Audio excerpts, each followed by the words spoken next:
Jungle. Hai. Jadi kita mau apa nih? Bikin apaan sih? Bikin makanan gak sih? Tapi makanan apa ya? Perkenalan dulu. Oke, dari aku nih. Halo, aku Nabila Karima. Aku Alivia Selvia Nuranisa.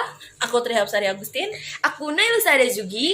Aku Bunga Diara Rizky. Kami dari kelompok 6. Yang pertama itu ada ide dan bentuk modifikasi pada makanan khas daerah. Dengan adanya modifikasi ini, kami berharap makanan khas daerah bisa lebih meluas dan populer seperti makanan luar negeri yang trending saat ini.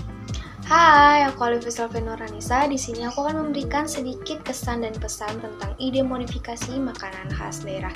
Mungkin dalam menentukan makanan dan minumannya yang sulit, karena kan Indonesia itu memiliki banyak makanan dan minuman khas daerah. Jadi kita di sini carinya yang mudah dibuat karena minim pengalaman kita dan pastinya disukai oleh semua kalangan.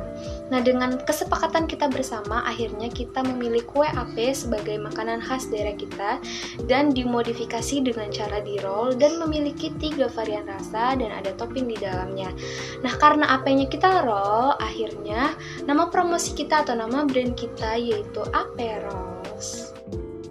Selanjutnya itu ada analisis SWOT. Analisis SWOT ini harus dilakukan untuk mengetahui kelebihan, kekurangan, peluang, dan ancaman dari sebuah bisnis. Jadi, dengan adanya analisis SWOT ini, kita bisa mengambil suatu tindakan untuk memanfaatkan peluang yang ada. Hai, jadi aku mau kasih tahu gimana kesan-pesan aku pas bikin analisis SWOT. Tuh. Jadi kesan aku pas bikin analisis SWOT ini awalnya aku bingung banget apa sih yang dimaksud analisis SWOT, terus apa aja sih yang sebenarnya dicari gitu kan. Jadi ternyata setelah dibaca-baca, setelah dicari-cari infonya, ternyata analisis SWOT itu tuh terdiri dari 4 macam. Yang pertama ada kelebihan, yang kedua ada kekurangan, yang ketiga ada peluang, yang keempat ada ancaman. Nah, jadi di sini aku bakalan analisis setiap menunya gitu. Jadi dicari yang mana yang paling untung buat dijual belikan gitu. Nah, jadi ternyata setelah dianalisis, aku bisa tahu gitu ternyata yang lebih menguntungkan ada di menu kue ape ini gitu. Secara dia bahan-bahannya lebih murah gitu, terus banyak juga diminatin sama orang-orang gitu. Nah, dari modifikasi ini jadi aku berharap gitu kue ape ini bakalan lebih meluas lagi, bakalan banyak lagi penggemarnya gitu.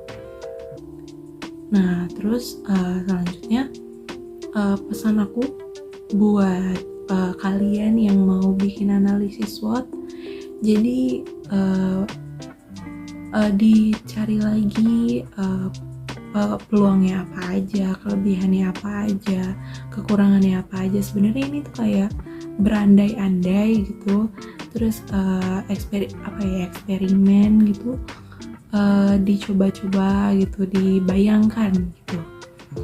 Gimana sih kalau misalkan nanti diperjualbelikan gitu, apa aja kelebihannya, apa aja kekurangannya, gimana peluangnya, terus gimana ancamannya atau persaingannya dalam pasar gitu. Dieksplor lagi, dicari-cari lagi gitu. Udah, itu aja dari aku. Semoga bermanfaat. Selanjutnya ada proses pembuatan.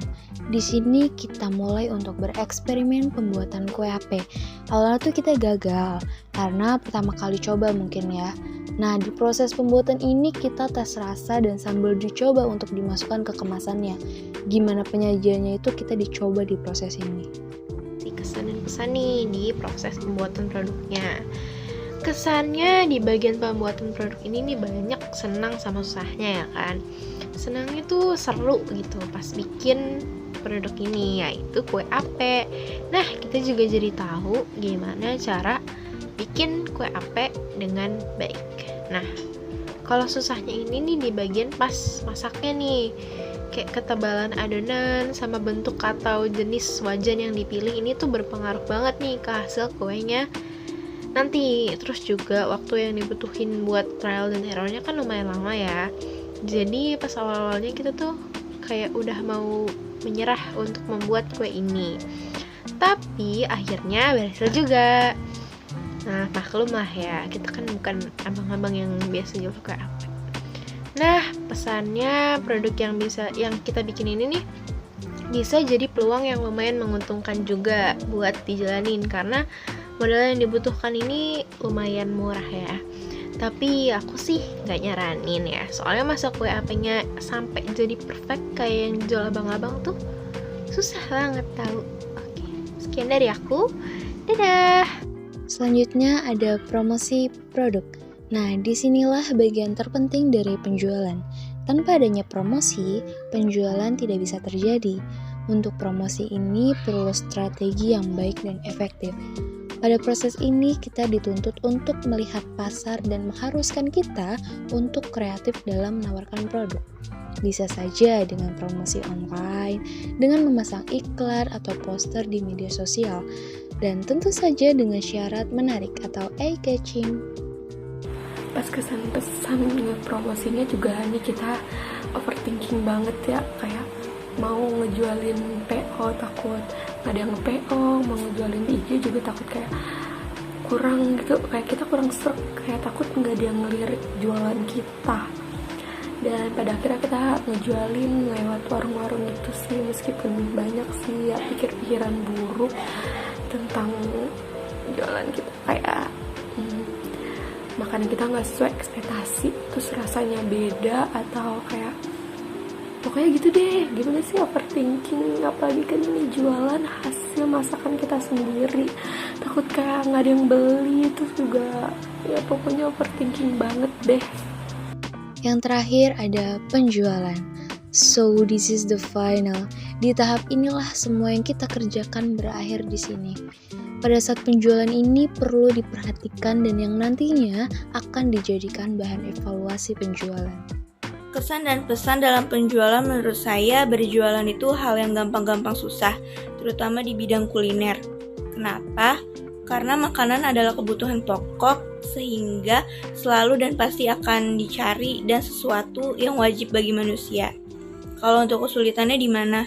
Ya karena kita ngejalaninnya di waktu sekolah, jadi kita masih susah buat ngebagi waktu buat belanja bahan-bahannya, masaknya, dan lain-lainnya. Dan juga kan berjualan juga butuh tenaga yang ekstra, karena kan gak gampang buat ngebikin makanannya, terus gak gampang juga nyari pelanggan, dan juga belum lagi kalau dagangan yang gak habis kejual, pasti ada ruginya dong, karena makanan yang gak habis dijual itu kan gak bisa dijual lagi besoknya. Terus pesan dari saya untuk penjualan yaitu kita harus buat poster atau kemasan yang menarik. Dan untuk menitipkan produk, pilih toko yang strategis dan mudah dijumpai oleh konsumen. Udah kepanjangan nih durasinya. Iya nih, gulung tikar di mahagoni. Cakep. Yang jual saling namanya Bu Asi. Cakep. Udah kali ya sampai di sini. Cukup sekian, terima kasih. Dadah.